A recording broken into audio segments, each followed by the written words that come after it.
मंगलम भगवान वीरो मंगलम गौतमो गणी मंगलम कुंद कुंदार्यो जैन धर्मोस्तु मंगलम सर्वमंगलमांगल्यम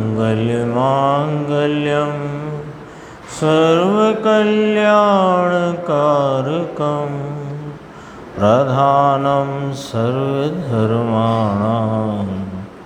जैनं जयतु शासनम्। मैं नमो तीर्थनायक को, नमो ओंकार वाणी को, नमो उन कुंद प्रभु को जिन्होंने ओंकार धारण की। अहो उपकार जिनवर का, कुंद का दिव्य वाणी का, जिन कुंद ध्वनि दाता उन कहान स्वामी का। चिदानंदिक रूपाए जिनाए परमात्मने, परमात्म प्रकाशाय नित्यं सिद्धात्मने नमः।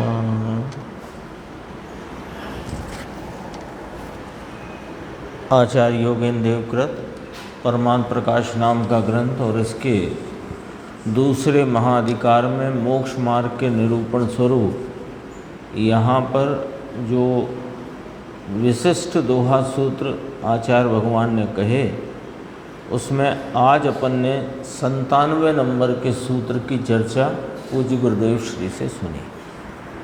ये जो 97 नंबर की गाथा कहो कि दोहा सूत्र कहो दूसरे अधिकार का, बहुत महत्वपूर्ण विषय है इसमें, है ना। यानी जो विशिष्ट प्रवचन हैं गुरुदेव के, उनमें से एक ये है, 97 नंबर की गाथा है। और अभी जो अपन ने कल प्रारंभ में 96 नंबर की गाथा को संक्षेप से देखा था, और 95 नंबर की गाथा में जो गुरुदेव श्री ने समय सार की 11वीं गाथा का संदर्भ लेकर व्यवहार न सभी अभूतार्थ है और एक यह त्रिकाली सत साहेब वही भूतार्थ है, और उस भूतार्थ के आश्रय से सम्यक दर्शन होता है। ये विषय अपना कल आया था, और उसमें प्रमुखतया देखें तो बात ये आई थी कि निश्चय वह मुख्य ऐसा नहीं है, मुख्य वह निश्चय होता है। कल आई थी ना बात, निश्चय वह मुख्य और व्यवहार, निश्चय वह मुख्य और व्यवहार वह गौण, ऐसी बात नहीं है। फिर कैसा है कि मुख्य वह निश्चय और गौण सो व्यवहार। ऐसा क्या फर्क पड़ गया इतनी सी बात में, निर्देश क्या फर्क आ गया कि मुख्य सो निश्चय और गौण सो व्यवहार, ऐसा कहा। निश्चय है वो मुख्य है, ये ना कहा। फर्क क्या आ गया कि मुख्यता और गौणता वस्तु में की जाती है ना। वस्तु स्वरूप है ना, वस्तु का अनेकांत स्वरूप है, वस्तु द्रव्य पर्याय स्वरूप है, वस्तु भेदा भेद स्वरूप है। तो किस उसमें किसको मुख्य करना, तो जो मुख्यता का विषय है वो निश्चय है, और जो गौणता का विषय है वो व्यवहार है।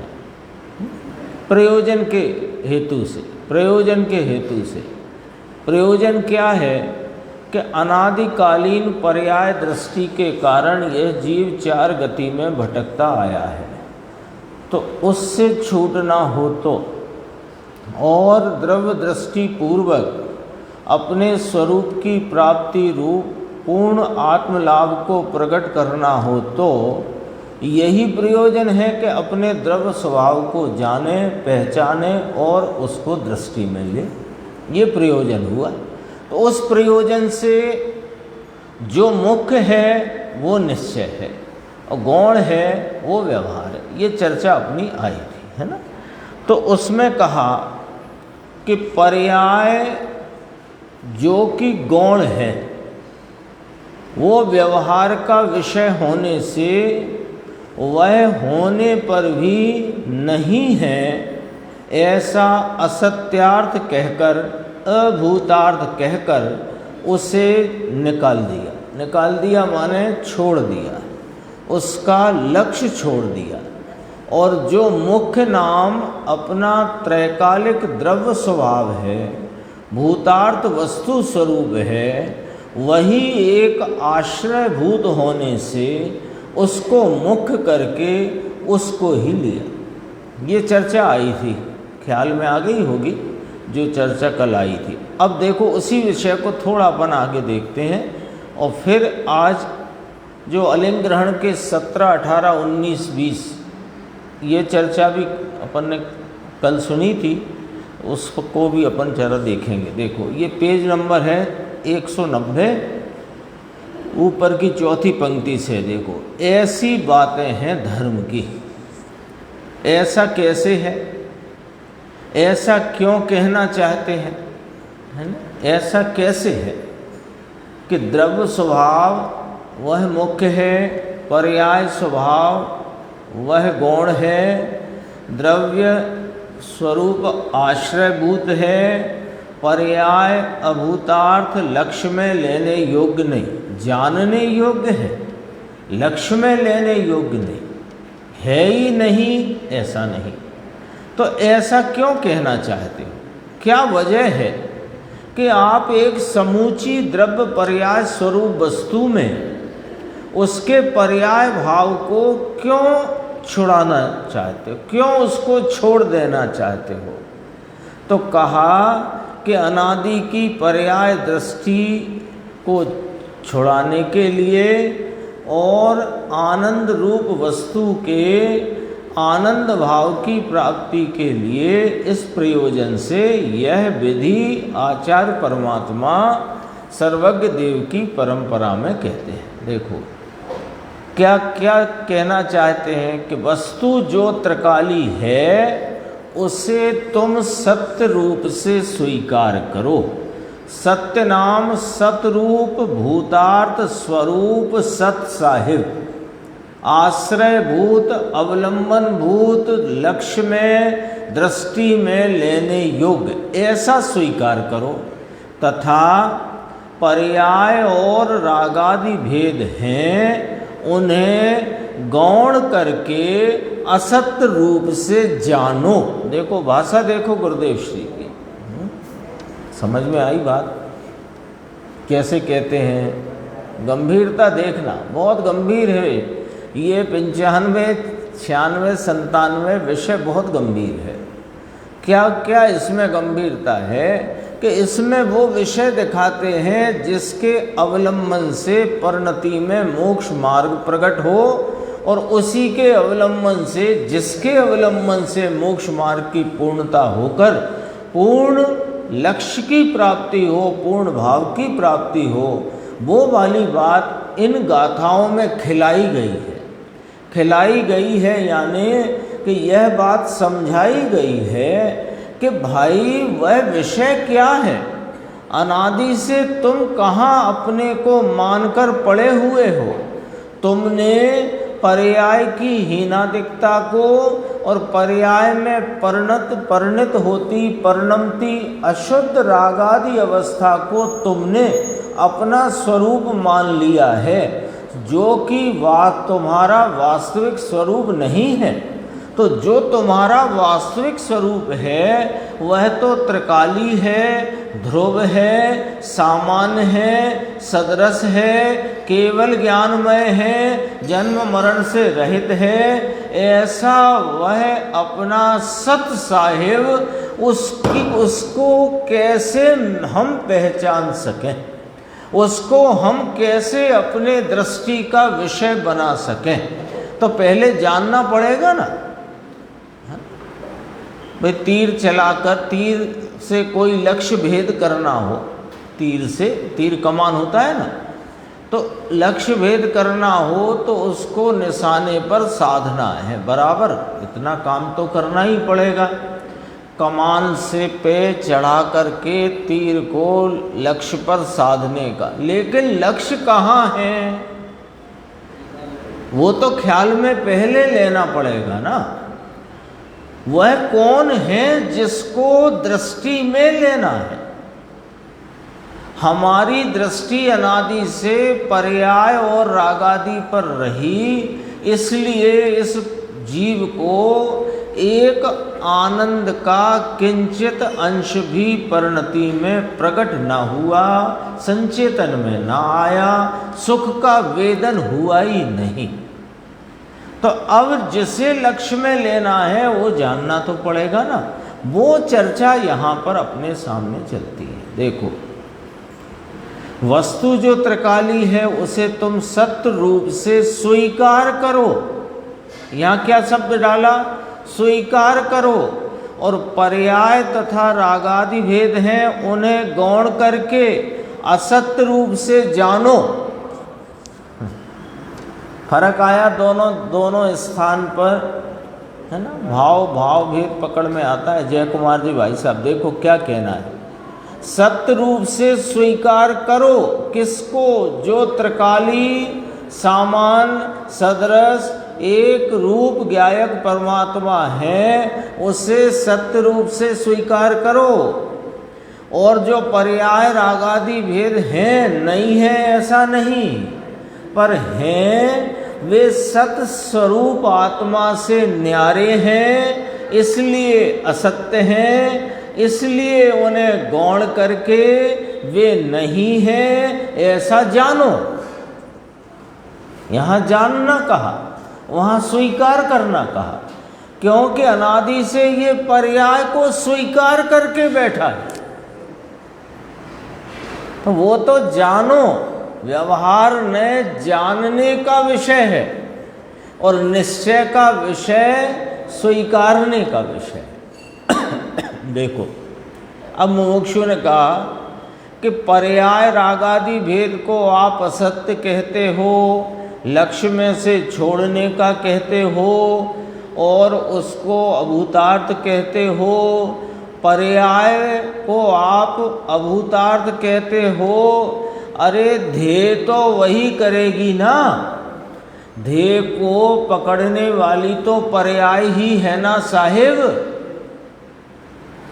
जो पर्याय अनादि से बाहर भ्रमती है और दुखी रही है, अशुद्ध रही है, अपूर्ण रही है, वो पर्याय यदि पूर्ण स्वरूप को स्वीकार करके सुखी होना चाहे, यहाँ तक बात उसके ख्याल में आई प्रश्नकर्ता के।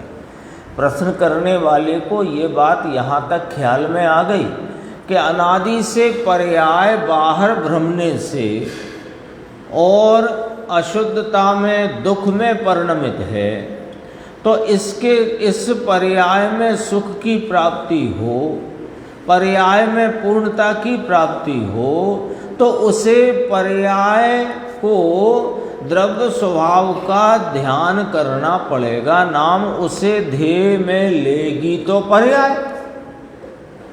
तो आप पर्याय को गायब ही क्यों कर रहे हो? पर्याय ही जब इस द्रव्य स्वभाव, द्रव्य तो द्रव्य को लक्ष्य में लेगा नहीं, क्योंकि द्रव्य कभी कार्य रूप परिणमित ही नहीं होता, वो तो कारण रूप ही रहता है। द्रव्य तो अनादि अनंत तीनों काल कारण भाव है, कारण रूप रहता है। कार्य भाव से तो द्रव्य कभी परिणमता ही नहीं है। तो कार्य तो साहिब पर्याय में होना है। दुख मिटकर सुख, अशुद्धता मिटकर शुद्धता, अपूर्णता मिटकर पूर्णता, ये कार्य तो साहिब पर्याय में ही होना है। तो पर्याय को ही आप उड़ा रहे हो। प्रश्नकार की आशंका का प्लेटफॉर्म ये है, कहाँ खड़े रहकर पूछ रहा है। ध्येय तो पर्याय करती है, उसे कैसे निकाल लेते हो, क्यों निकाल रहे हो, उसको बाहर क्यों आप कराते हो, द्रव्य स्वभाव में नहीं। यानी द्रव्य स्वभाव माने आश्रय भूत द्रव्य स्वभाव, दृष्टि के विषय भूत द्रव्य स्वभाव में पर्याय नहीं है, ऐसा क्यों कर रहे हो। तो कहा कि भाई तुम कहते हो कि ध्येय करती है पर्याय, बात तुम ठीक कहते हो, लेकिन है वह असत्यार्थ। देखो अभी देखो गंभीर है ना। यद्यपि ये कल के साथ ही आ जाता तो अपने 10 मिनट बचते, लेकिन वो अब समय हो चुका था और अब वो बात यहाँ इतनी और है, इसके बाद विषय बदलेगा, लेकिन ये बात पूरी होती है। ध्येय करती है पर्याय, परंतु असत्यार्थ है पर्याय। क्यों असत्यार्थ क्यों कहा कि त्रिकाली कहाँ है, वो एक समय से ज्यादा रहती कहाँ है। ख्याल में आई ना बात, एक समय से अधिक रहती नहीं, सदा काल रहती नहीं। तो जो रुकता ही नहीं, जिसमें अचलता नहीं है, जो चलायमान भाव है, जो उत्पाद वय भाव है, जो उत्पन्न विनष्ट होता भाव है, उसे लक्ष्य में लेने लायक नहीं है, इसलिए असत्यार्थ है। ध्येय तो पर्याय ही करती है ना, कार्य तो पर्याय में होता है ना, द्रव्य में कहाँ कार्य होता है। परंतु वो जो लक्ष्य रूपता का कार्य है, ध्येय रूपता का कार्य है, वह ध्येय करने रूप जो कार्य है, वो ध्येय कहाँ है। लक्ष्य पर्याय करेगी, इसमें कहीं कोई दिक्कत नहीं है। बात तो ठीक कही आपने कि पर्याय ही ध्येय करती है, लेकिन पर्याय जिसका ध्येय करती है वो कहाँ है और वो कौन है। पर्याय जिसका लक्ष्य करती है वो कहाँ है, प्रश्न तो ये खड़ा है ना सामने। वो कौन है जिसका लक्ष्य पर्याय करे तो पर्याय सुखी हो जाए। वो लक्ष्य कौन है, वो लक्ष्य कहाँ है कि जहाँ पर्याय देखे तो पर्याय सुखी हो जाए, पर्याय शुद्धता को प्राप्त हो। ऐसा वह ध्येय रूप भाव, ध्येय रूप तत्व, दृष्टि का विषय भूत भगवान आत्मा कहाँ है, कौन है, ये प्रश्न खड़ा है कि नहीं खड़ा। पर्याय को असत्यार्थ कहा तो आपने प्रश्न पूछ लिया और कहा ये कि पर्याय ही तो ध्येय करेगी, तो पर्याय क्यों उड़ाते हो। कि पर्याय को पर्याय रूप नहीं उड़ाते भाई साहब, लेकिन पर्याय को दृष्टि का विषय बने या बनाते हो, इस पर से उड़ाते हैं। तो दृष्टि के विषय, आलम्बन भूत विषय, आश्रय भूत विषय की अपेक्षा पर्याय अभूतार्थ है, असत्यार्थ है, नहीं है, है ही नहीं। कार्य का ध्येय कहाँ है, कार्य का ध्येय, कार्य पर्याय कार्य रूप, कार्य कहो कि पर्याय कहो, तो उसका ध्येय कहाँ है, कौन है। कि द्रव्य का ध्येय है, द्रव्य है उसका ध्येय। ये तो बहुत बार कहा गया है ना कि पर्याय में द्रव्य नहीं आता। ध्यान की पर्याय जो अपने ज्ञायक भगवान को विषय करके उपयोग की वह धारा, उपयोग का वह परिणमन स्वरूप में प्रवृत्त होता है, लेकिन उस उपयोग दशा में उस पर्याय में द्रव्य नहीं आता। तो क्या आता है फिर कि द्रव्य का जैसा स्वरूप है वैसा पर्याय में ज्ञान में आता है। समझ में आया? यह तो भगवान के दरबार की बातें हैं, ये कोई सामान्य बातें नहीं हैं भाई।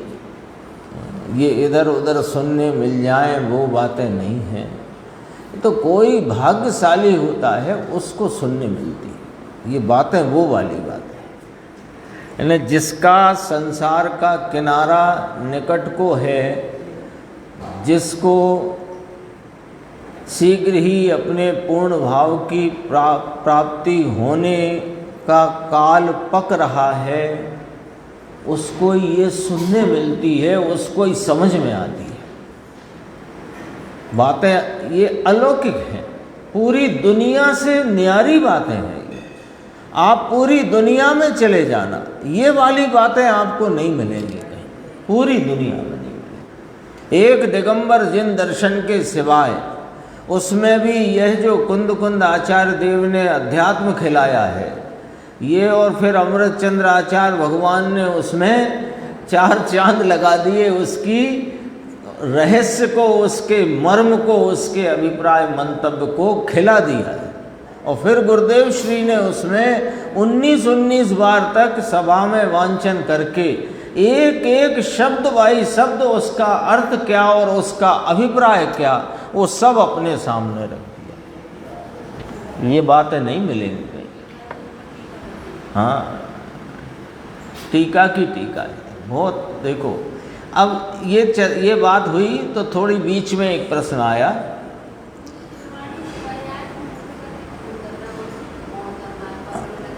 यही प्रश्न था। पर्याय को मुख्य करके कथन किया, क्यों कि गड़बड़ी पर्याय में है और सुधरना पर्याय को है, और पूर्णता नहीं है वो पर्याय में अपूर्णपना है, पूर्णता प्राप्त होगी वो पर्याय में होगी। इसलिए सारी बातें पर्याय की हैं। लेकिन जो अनादि से अपूर्णता, अशुद्धता और दुख रूपता पर्याय में चली आई है, उसका कारण कौन है कि पर्याय ने पर्याय को ही अपना स्वभाव या वस्तु का स्वरूप स्वीकार किया। यानी सरल भाषा में कहो कि पर्याय पर्याय को ही देखती रही, इसलिए अपूर्ण रही, दुखी रही, अशुद्ध रही। अब पर्याय को देखना छोड़कर जब द्रव्य स्वभाव त्रिकाली एक रूप सामान्य सदृश स्वरूप ज्ञायक भगवान आत्मा उसको देखे तो पर्याय सुखी होगी, पर्याय शुद्ध होगी, पर्याय की अपूर्णता मिटकर पूर्णता होगी। तो होगा कार्य पर्याय में, गड़बड़ी पर्याय में, मिटेगी पर्याय में, और पूर्णता प्राप्त होगी पर्याय में। लेकिन किसके लक्ष्य से? जिसके लक्ष्य से होगी उसको तो खोजना पड़ेगा ना ज्ञान में अपने। वो वस्तु तो वस्तु रूप से अपने ज्ञान में नहीं है ना। अपन कषाय की मंदता तीव्रता में आत्मा को ढूंढते हैं, ज्ञान की हीनादिक दशा में आत्मा को ढूंढते हैं, अथवा परद्रव्यों के संयोग में आत्मा को ढूंढते हैं। तो आत्मा वहाँ नहीं है। वो आत्मा कौन सा आत्मा कि जिसके लक्ष्य करने से, जिसका आश्रय लेने से पर्याय की गड़बड़ी मिट जाती है, अशुद्धता मिट जाती है, दुख मिट जाता है और पूर्ण सुख की प्राप्ति होती है, वो विषय कौन है उसकी बात चल रही है। यानी अब अपन दूसरी अपेक्षा से कहें कि सारी जिनवाणी में भले पर्यायों की तरफ से, पर्यायों के लिए पर्यायों की बात की गई हो, लेकिन वे बातें पर्याय की नहीं हैं, वे उस द्रव्य स्वभाव की हैं जिसका पर्याय आश्रय लेती है। यानी रामायण में बहुत बातें हैं, शूर्पणखा की भी हैं और कौशल्या की भी हैं, सीता की भी हैं, लक्ष्मण की भी हैं, और रावण आदि और हनुमान आदि अनेकों की है, लेकिन वो पूरी रामायण का मैं कौन है जिसके लिए ये सब चर्चा? राम के लिए। तो ये पूरी द्वादशांगमयी रामायण तो बहुत छोटी, रामायण तो इस द्वादशांग के आगे समझो बिंदु मात्र नहीं है।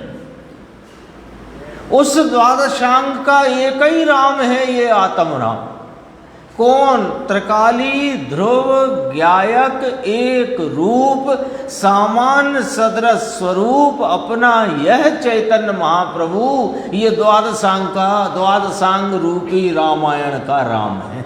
सब बात इसके लिए। अभी पूछते हैं, देखो नीचे प्रश्न है, ये 2-3 दिन अपन थोड़े आगे पीछे ही चल पाएंगे क्योंकि गाथाएं गंभीर गंभीर हैं। मुमुक्षु ने पूछा, ये आप जो बातें किए जा रहे हो साहेब, किस धर्म की बातें हैं? हमने तो जैन धर्म के नाम पर ये सुना, ये समझा क्या कि हाँ, रात्रि में भोजन नहीं करना, पानी छान के पीना, सुबह नहा धोकर धुले वस्त्र पहनकर मंदिर जाना, प्रक्षाल पूजन करना, है ना। जिनेंद्र परमात्मा और के जो आयतन हैं, जिन आयतनों की सेवा वैया वृत्ति करना, इसे जैन धर्म सुना है हमने। और आप पता नहीं कौन कौन सी बातें किए जा रहे हो। आप यही समझाए जा रहे हो कि एक त्रिकाली ज्ञायक भाव वह सत्यार्थ स्वरूप है, पर्याय है वो अभूतार्थ है, असत्य है वो कुछ है ही नहीं, गौण करके नहीं है, आदि इत्यादि इतनी बातें आप समझाए जा रहे हो। सच कहें तो समय सार की 11वीं गाथा, जिसकी चर्चा कल चली और आज भी अभी उसी संदर्भ से बात चल रही है, ये 11वीं गाथा अकेले समय सार का ही प्राण नहीं है, ये जिन शासन का प्राण है। जिन शासन समझते हैं? यहाँ शासन का अर्थ प्रशासन वाला शासन नहीं, शास नाम भाषा। तो जो जिनेंद्र परमात्मा के द्वारा कहा गया वीतरागी तत्व का स्वरूप है, उसको शासन कहते हैं। शास माने भाषा और भाषा का कहना शासन। तो ये समस्त जिन शासन का प्राण है 11वीं गाथा, है ना। 11वीं गाथा हो गई, अलिंगरण के 18, 19, 20 बोल हो गए। ये वाली बातें तो जितनी बार अपन सुने, बाँचें, पढ़ें, विचारें, उतना आपको इसमें से नया नया कोई भाव और उसकी विशेष स्पष्टता अपने ज्ञान में खिलती है ना। इसलिए ये मत सोचना हमने अलिंगरण के बोल पढ़ तो लिए, 2 बार चल गए स्वाध्याय में, 3 बार चल गए, गुरुदेव के CD में भी चल गए।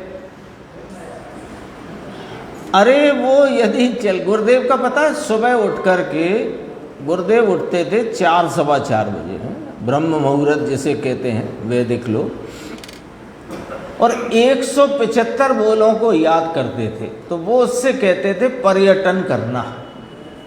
पर्यटन करना यानी कोई बुदबुदाना नहीं, लेकिन अपने शांति से बैठकर उन बोलों को संज्ञा और उनके स्वरूप, संज्ञा और उनका स्वरूप, संज्ञा और उनका स्वरूप अपने ज्ञान में उसको स्मरण में लेना, इसका नाम पर्यटन होता है। पर्यटन नहीं कहते घूमने घामने को, पर्यटन कहते हैं ना। तो यहाँ पर्यटन कि उसे दोहरा करके कैसे, पहले संज्ञा याद आएगी, संज्ञा का स्मरण होगा। जैसे अपन ने कहा नमो अरिहंताणम, सबसे सरल बात अपन सामने, तो पहले अरिहंत भगवान का नाम संज्ञा ख्याल में आई कि नहीं आई, फिर उनका स्वरूप ख्याल में आया।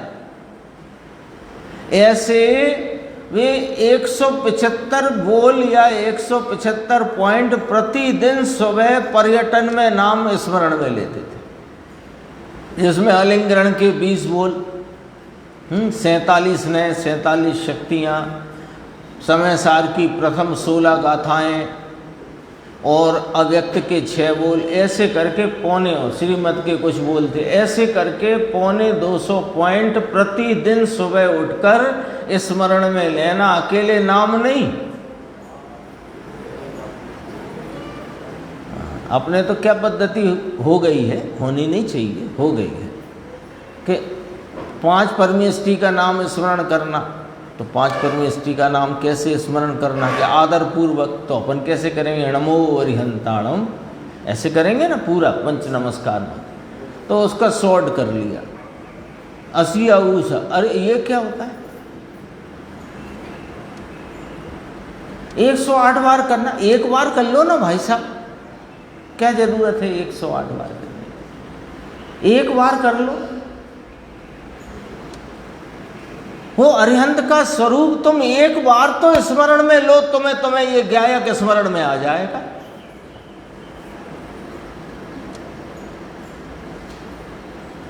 तो स्वरूप स्मरण में लिए बिना काय का स्मरण। कोई तुम्हें किसी ने ड्यूटी लगा दी, क्या समस्या क्या है? तो प्रश्न पूछा, किस धर्म की बात करते हो? देखो गुरुदेव ने कहा इस जैन धर्म की करते हैं। तो जैन धर्म किसे कहना? आया था ना कल परमार्थ प्रकाश में जैन धर्म, उसमें भाव पाहुड़ की 83वीं गाथा का संदर्भ लिया।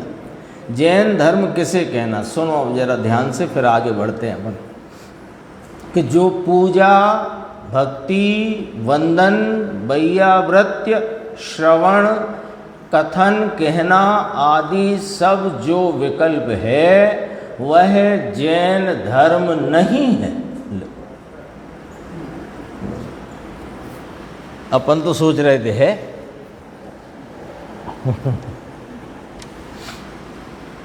जिनेंद्र परमात्मा की पूजा, वीतरागी, सर्वज्ञ, हितोपदेशी, सच्चे देव, सच्चे गुरु, सच्चे शास्त्र, उनकी पूजा, भक्ति, वंदन, वैयावृत्य, श्रवण, उनका कहा हुआ सुनना, उनके प्रति अपने उनका गुणानुवाद कहना, यह सब जो विकल्प हैं वह जैन धर्म नहीं है। वह क्या है? वह तो पुण्य भाव है जिससे बंध होता है, जो संसार का कारण है। तो धर्म संसार का कारण कैसे हो सकता है? लॉजिक है, यानी जो संसार का कारण हो उसे धर्म कहोगे तो फिर मुक्ति का कारण कौन होगा? बताओ। जिससे बंध होता हो, जिससे संसार में प्रवर्तन होता हो, संसार परिभ्रमण होता हो, तो उस भाव को धर्म कैसे कहें? तो कह दो ना साहब, क्या दिक्कत है? अच्छा, हम आपके कहने से, आपके समझो आपकी तरफ से कहे जाने से हमने ये स्वीकार कर लिया कि चलो हम इसे धर्म कह देते हैं।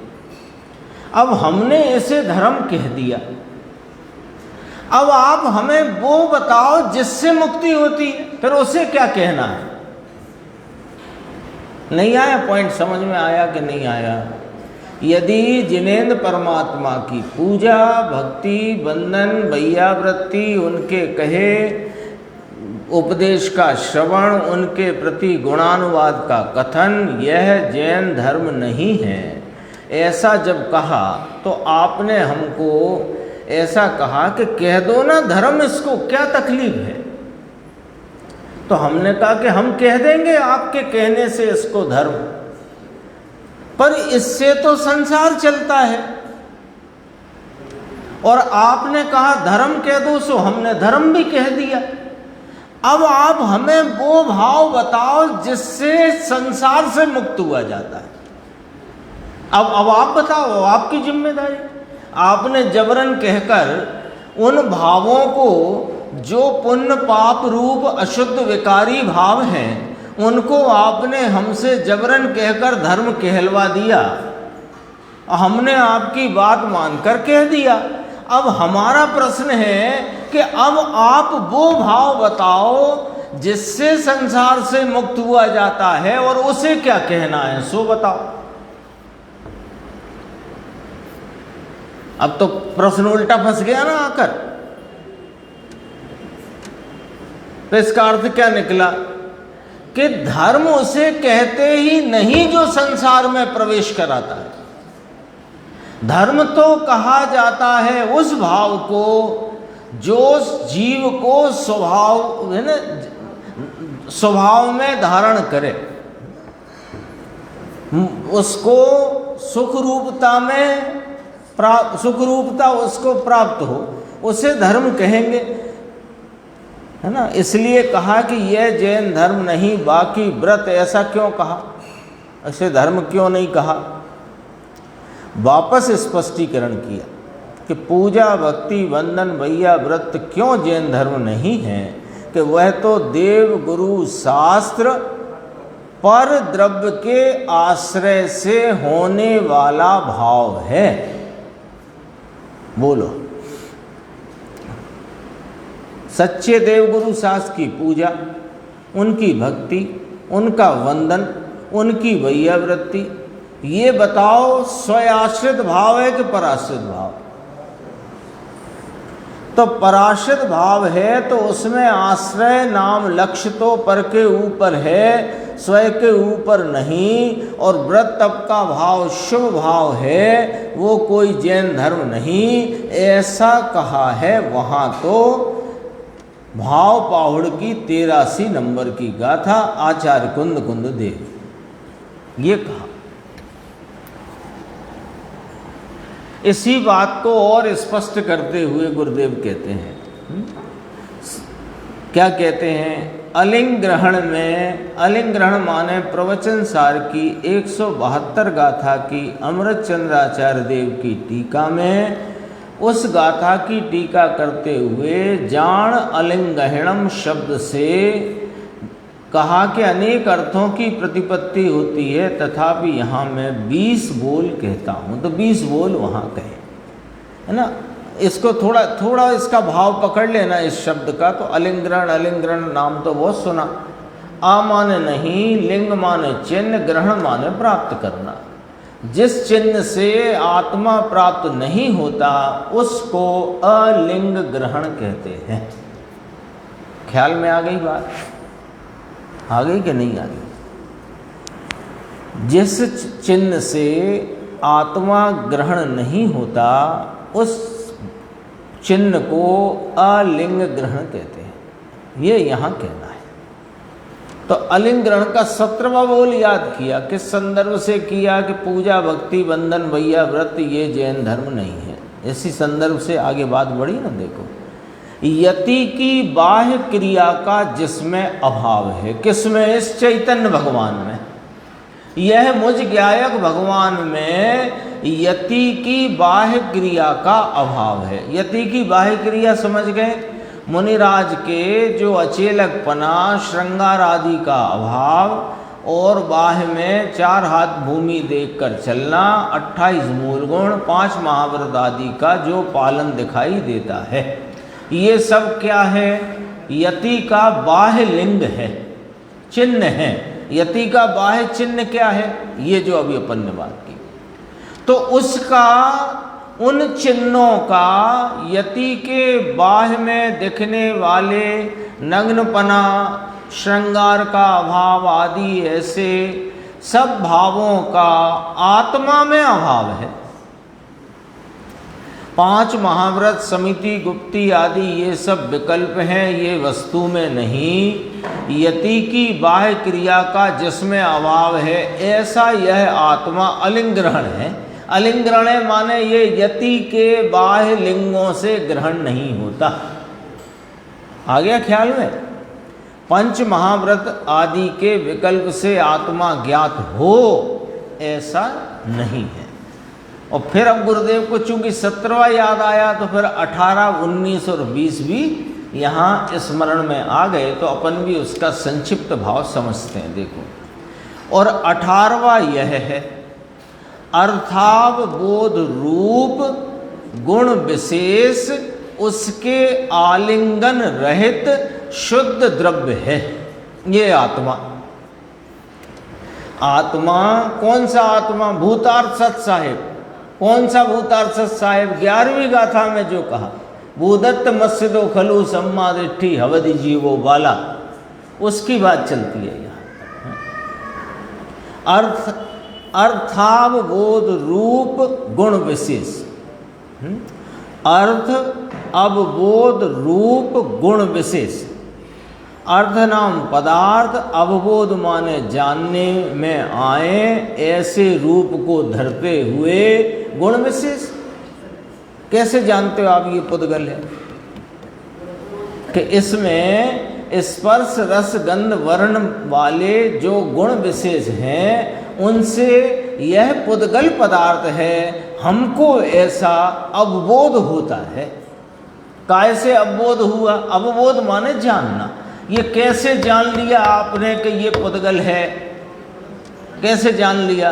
क्योंकि इसमें स्पर्श रस गंध वर्ण आदि भाव हैं। उन भावों की व्यक्तता की पर्याय को देखकर, ये अभी आप यहाँ लगाओ, अरे कड़क है, उधर लगा ठंडा है, उधर गर्म है, तो ये कैसे जाना? उनके गुण विशेष है ना, स्पर्श आदि भाव। तो ये तो आत्मा है। तो आत्मा में ज्ञान दर्शन सुख चारित्र आदि जो इसके गुण विशेष हैं, वे गुण विशेष जिनसे ये आत्मा जाना जाता है, समझना जरा बात गंभीर है, जिनसे ये आत्मा जाना जाता है, कौन? ज्ञान दर्शन सुख चारित्र वीर आदि, उन गुण, वे गुण विशेष हैं। उन गुण विशेषों को यह मैं आत्मा, मैं द्रव्य स्वरूप भूतार्थ सत साहिब आत्मा उन गुण विशेषों को आलिंगन नहीं करता।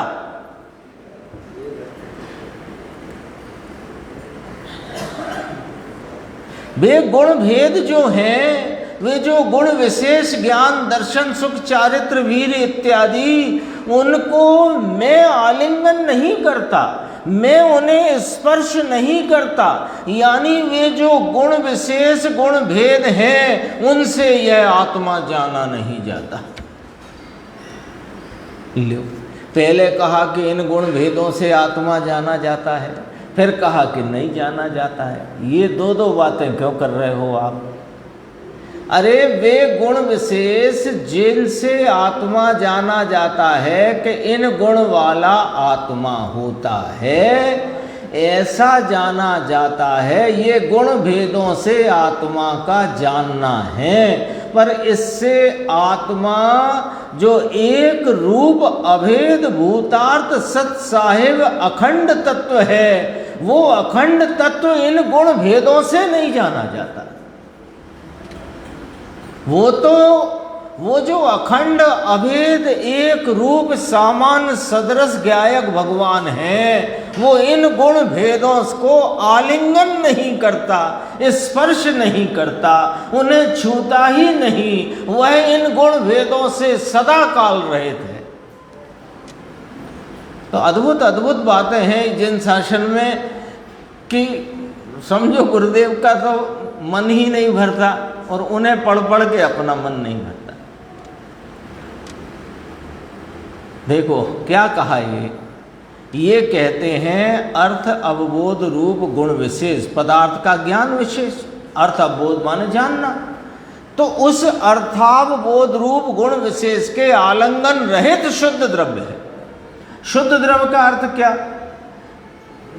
तो गुणों से अशुद्ध हुआ कि ना, शुद्ध का अर्थ है एक रूप अभेद अखंड।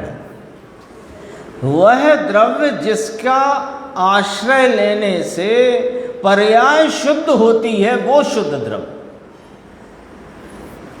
पर्याय जो गुण भेदों का आश्रय लेती है वो अशुद्ध रहती है, और जो पर्याय गुण भेदों से रहित एक रूप स्वरूप ज्ञायक भगवान का लक्ष्य करती है, वो पर्याय शुद्ध होती है। इसलिए इसका नाम शुद्ध द्रव्य। लो साहब, गुण भेदों को लक्ष्य में करने से अशुद्ध क्यों रही पर्याय? कि विकल्प उत्पन्न हुए कि नहीं हुए? तो विकल्प उत्पन्न हुए तो विकल्प शुद्ध होते हैं कि अशुद्ध होते हैं? सब लॉजिक से बात है। उस अर्थाबोध रूप गुण विशेष के आलिंगन रहित शुद्ध द्रव्य है। अरे गुण भेद को भी आत्मा स्पर्श नहीं करता, कहते हैं आलिंगन नहीं करता, ऐसा कहते हैं चूमता नहीं। गुण विशेषों को अभी देखना, एकदम से बात बहुत गजब की है, थोड़ी एकाग्रता रखेंगे अपन तो बहुत समझो समझ में भी आएगी, और समझ में आने से आपको लगेगा कि हमारे निर्णय में स्पष्टता विशेष उसमें खिलेगी, है ना। देखो, मुमुक्षु ने कहा आगे, ये तो और चर्चा चली, तीसरी गाथा को भी याद किया कि अपने गुण पर्याय को चूमता है। तीसरी गाथा में ऐसा कहा, यहाँ तो कहा गुण वेदों को नहीं चूमता है, वहाँ अन्य द्रव्य से भिन्न बताने की बात है, यहाँ उस द्रव्य को बताने की बात है जिसका आलम्बन लेना चाहिए, जो आलम्बन के योग्य है उसकी बात है। फर्क है कि नहीं? तीसरी गाथा समय सारथी परमागम, प्रत्येक द्रव्य अपने गुण पर्यायों के चक्र को चूमता है। 18वां बोल अलिंग ग्रहण गाथा 172 प्रवचन सार कहते हैं कि गुण भेदों को ये द्रव्य नहीं चूमता है। वहां कौन सा द्रव्य बताना है? अन्य द्रव्यों से भिन्न, है ना, अन्य चेतन अचेतन द्रव्यों से भिन्न अपने स्वद्रव्य क्षेत्र काल भाव वाला द्रव्य प्रमाण कर। यहां पर बताना है दृष्टि का विषयभूत द्रव्य जिसका आलम्बन लेना चाहिए, वो द्रव्य, वो गुण वेदों को नहीं चूमता। अब उसकी बात 19 में भी करेंगे। नीचे कहा अर्थात बोध गुण विशेष के आलिंगन रहित शुद्ध द्रव्य है जिसके गुण भेद का भी अभाव है। वस्तु कहना है ना, यहाँ गुण भेद का भी जिसमें अवकाश नहीं, गुंजाइश नहीं, गुण भेद को भी वह स्पर्शता नहीं। तो फिर मुमुक्षु ने पूछा कि साहब उसके अभेद पने को स्पर्शता है। देखो क्या कहते हैं, ये प्रश्न हो गया, प्रश्न थोड़ा टेक्निकल है, गंभीर है, कि गुण भेदों को स्पर्श नहीं करता वह द्रव्य जो आलम्बन भूत है, जो दृष्टि का विषयभूत द्रव्य है, वो गुण भेदों को नहीं चूमता। तो साव गुण भेदों को नहीं चूमता तो अभेद बने को तो चूमता है। तो कहा एक वस्तु है उसे वह स्पर्शता है। ये क्या जवाब हुआ और ये क्या प्रश्न हुआ, समझना जरा। जवाब हो गया पूरा, आगे तो 19वां बोल आने वाला है। क्या प्रश्न हो गया और क्या जवाब हो गया? साहेब गुण भेद को नहीं स्पर्श करता तो उस वस्तु के अभेद पने को तो स्पर्श करता है। तो जवाब क्या आया कि एक वस्तु है उसे स्पर्शता है। इसका मतलब समझो जरा, गंभीर है। एक वस्तु पना है वह उस रूप ही रहता है, अभेद को स्पर्शता है, ये कहने में भेद की अपेक्षा आती है।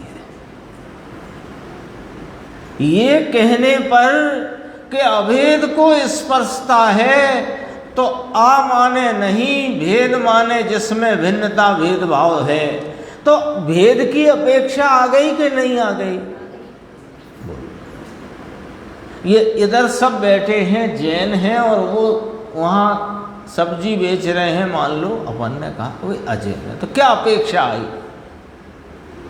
जैन की अपेक्षा आई कि नहीं आई उसमें?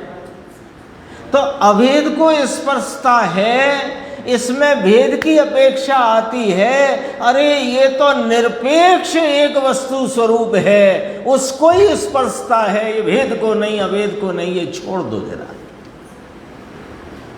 अब आगे बढ़ेगी बात। 19वां बोल, 18वें में ये कहा, 19 में क्या कहा? अर्थावबोध रूप पर्याय विशेष, अर्थावबोध रूप पर्याय विशेष को नहीं आलिंगता ऐसा शुद्ध द्रव्य है, यानी गुण भेदों को नहीं स्पर्शता।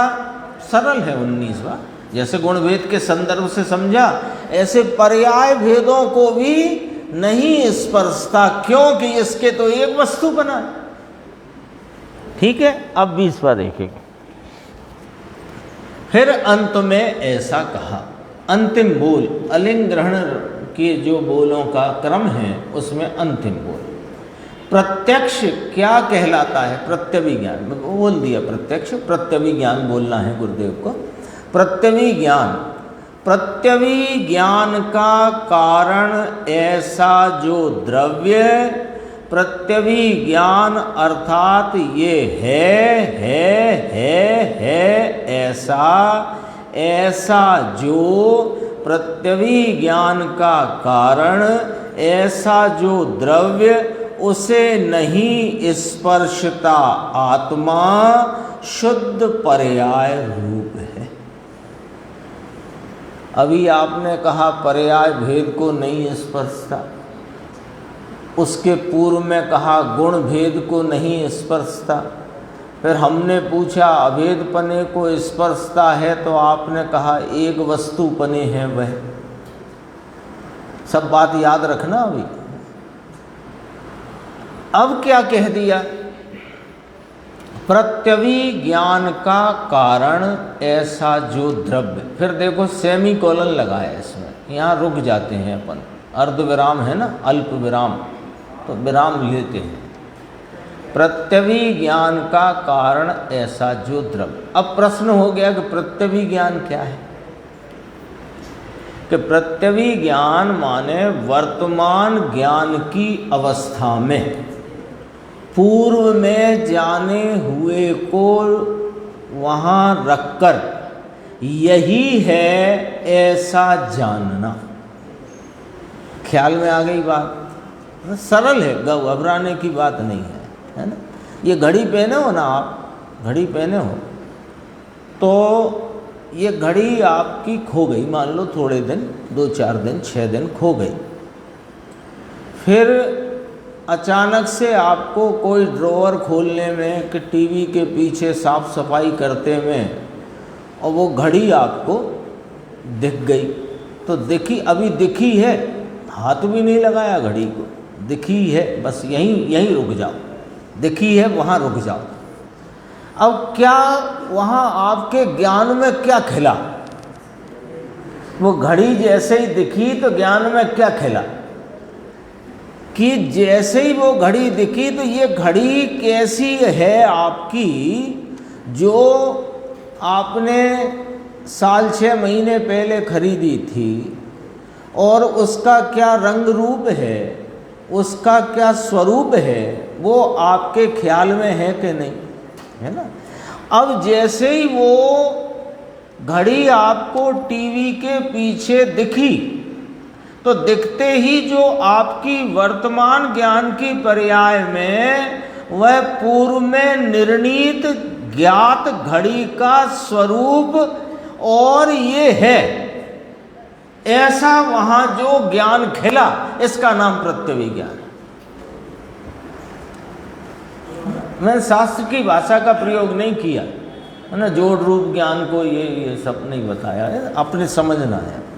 या दूसरे तरीके से, आपका कोई मित्र था, 10 वर्ष पहले वो कहीं बाहर चला गया, फिर आज वो आया और अचानक आपको बाजार में सामने दिखा। अरे दिखा समझो अभी तो 4-5 फुट दूर है, तो 4-5 फुट दूर जैसे ही दिखा तो दिखते ही क्या ख्याल में आया? देखते ही ख्याल में आया, अरे यही तो है वो अंकित, अंकुर, जो भी उसका नाम होता है ना। तो वो पहले से जाने हुए को वर्तमान ज्ञान में लेकर के यही है ऐसा निर्णय रूप भाव, उसका नाम प्रत्यभिज्ञान। निर्णय मतलब वहाँ इस प्रकार जान लेना, इसका नाम प्रत्यभिज्ञान। ठीक है। अब देखो जरा इसका, ये 20वां बोल समझ में आ गया तो समझो अलिंगरण के सब बोल समझ में आ गए।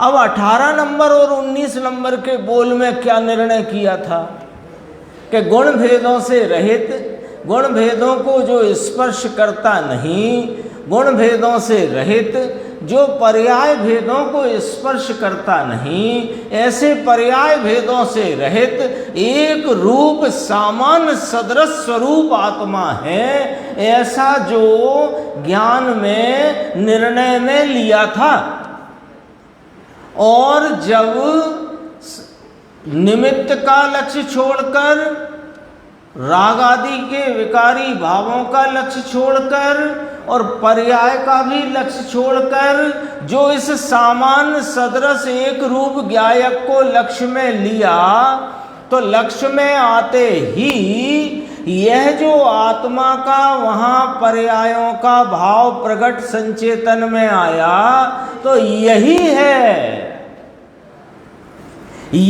है शुद्ध आत्मा। ये कहाँ जानने में आ गया कि पर्याय? तो वो पर्याय शुद्ध आत्मा है जो द्रव्य को नहीं छूता। वो घड़ी दिखी ना आपको टीवी के पीछे, दरअसल में वो ही घड़ी है वही घड़ी है जो आपके ज्ञान में ये हो गया कि ये मिल गई। बस जो मिल गई वाला ज्ञान खड़ा हुआ ना, उसी का नाम घड़ी है। वो ज्ञान उस घड़ी को नहीं छूता। जिस ज्ञान में घड़ी का दृष्टांत आ गया ना याद, अभी ज़्यादा देर थोड़ी हुई है। खोई हुई घड़ी गुम गई थी, टीवी के पीछे दिख गई तो दिखते हुए जो दिखे जिस ज्ञान में, जो वो मिल गई, ऐसा भाव खड़ा हुआ कि नहीं हुआ? मिल गई। तो जो मिल गई है वास्तव में वो घड़ी है। वो मिल गई वाली घड़ी दरअसल में घड़ी को नहीं छूती। किस घड़ी को? जो घड़ी तुम्हारे ज्ञान में पहले से निर्धारित थी। गुण भेदों से भिन्न, पर्याय भेदों से भिन्न, एक रूप सामान्य सदृश स्वरूप जो ज्ञायक भगवान है, वो ज्ञायक भगवान जैसे ही लक्ष्यगत हुआ, जिस पर्याय में वह जानने में, संचेतने में आया, वो संचेतती हुई पर्याय शुद्ध आत्मा है जो द्रव्य को नहीं छूती। देखो पढ़ते हैं इसको पूरा। रुक गए थे ना अपन, प्रत्यभिज्ञान का कारण ऐसा जो द्रव्य, यहाँ रुके थे। इसके बाद प्रत्यभिज्ञान अर्थात ये है ऐसा जो प्रत्यभिज्ञान का कारण, ऐसा जो द्रव्य है ना, प्रत्यभिज्ञान का कारण। अब देखो वो जो आपके ज्ञान में खड़ी हुई बात मिल गई का कारण, जो मिल गई वाले ज्ञान का कारण तो घड़ी है ना। जैसे टीवी के पीछे आपने झांका, तो जैसे ही झांका तो वहां घड़ी मिल गई, ऐसा ज्ञान में आया कि नहीं आया? तो जो ज्ञान में आया कि मिल गई, वो मिल गई वाले भाव का कारण कौन? कि वो घड़ी। वो घड़ी तो है उसका कारण। तो ऐसे प्रत्यभिज्ञान का कारण जो द्रव्य, जो गुण भेदों पर्याय भेदों से भिन्न है, उसे नहीं स्पर्शता। कौन? वो शुद्ध पर्याय रूप आत्मा, उसको नहीं स्पर्शता। तुम्हारा वो ज्ञान मिल गई घड़ी, वो घड़ी को नहीं स्पर्शता। आत्मा द्रव्य को स्पर्शता नहीं, पर्याय को स्पर्शता है।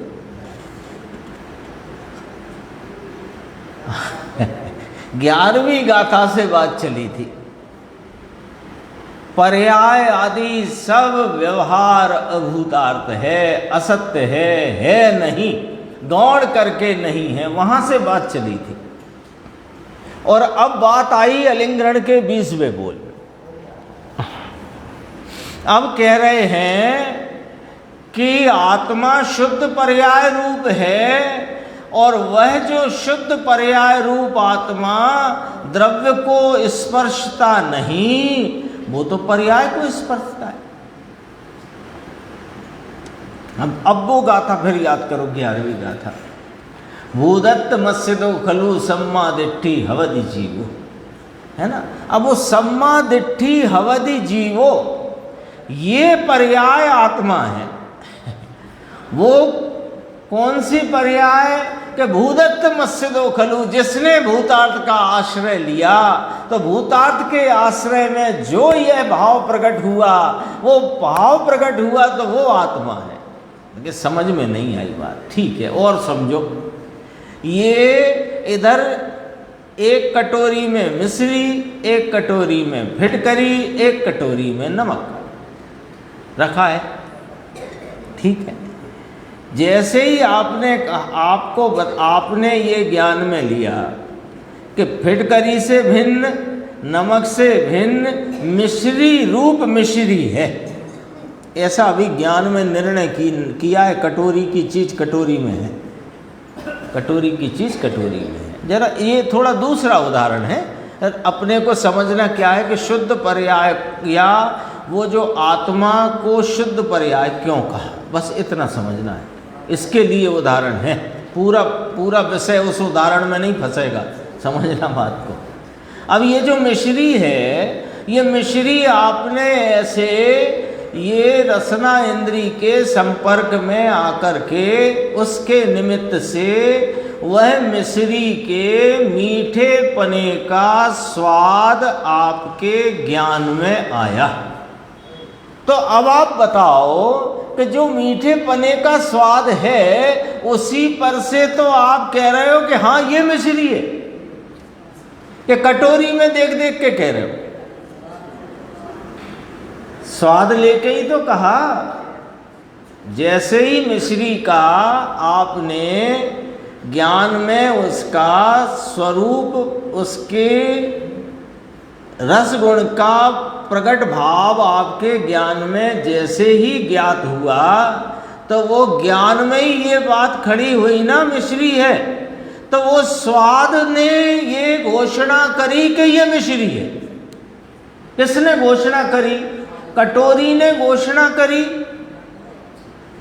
कि स्वाद ने घोषणा करी? ऐसे ये गुण भेदों से रहित, पर्याय भेदों से रहित, ऐसा यह मैं त्रिकाली सामान सदृश स्वरूप आत्मा हूँ, ऐसा जान करके जब उसका आस्वादन किया, वो तो आस्वादन जो शुद्ध पर्याय में उसका आस्वादन आया, वो आस्वादन ही पुकारता है कि मैं आत्मा हूँ। इसलिए कहा वो आत्मा द्रव्य को नहीं स्पर्शता, क्योंकि वेदन में पर्याय आती है, वेदन में द्रव्य आता नहीं। देख ऐसा तत्व सूक्ष्म है, नीचे थोड़ा सा है, इतना पढ़ते हैं। देखो अनंत गुणों का समुदाय है, ये तो भेद है इतना। अर्थाबोध रूप गुण विशेष दूसरे में, अर्थाबोध रूप पर्याय विशेष 19 में लिया, और तीसरे में लिया प्रत्यवी ज्ञान रूप द्रव्य, उसे स्पर्शता नहीं, पर्याय को वेदता है, क्योंकि पर्याय द्रव्य को वेदन कर सकती नहीं। सूक्ष्म अवश्य बापू क्या हो, मूल द्रव्य गुण पर्याय का ज्ञान ही घट गया। बात ऐसी की ऐसी रह गई, दया पालो प्रोसत करो प्रतिक्रमण करो, बात यहाँ पर जाकर अटक गई। ये अपनी चर्चा पूरी होती है 95 नंबर गाथा की, और 97 की चर्चा यद्यपि अपन पिछड़ रहे हैं पर कल शुरू करेंगे।